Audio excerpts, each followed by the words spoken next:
Hello everybody and welcome. In this video I'm going to show you how to fix when your XIAOMI OpenWear are not charging.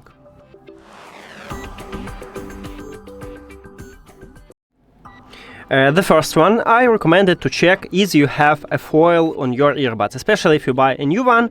So right here we have charging contacts.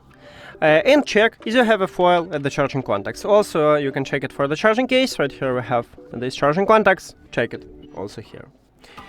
Next step, I recommended to clean these charging contacts.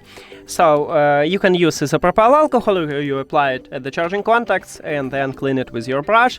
By the way, in this channel we have a video on how to clean this earbud. So if you don't know how, you can check it. Now, if the cleaning didn't help you also, I recommended to check your charging cable and also an adapter. Try to use another one and check is it charging your earbuds, and also check the charging port at the back side. Is everything okay with this port? And that's it. Thank you for watching this video. If you found it helpful, please consider subscribing to the channel and leave the like on the video. See you later!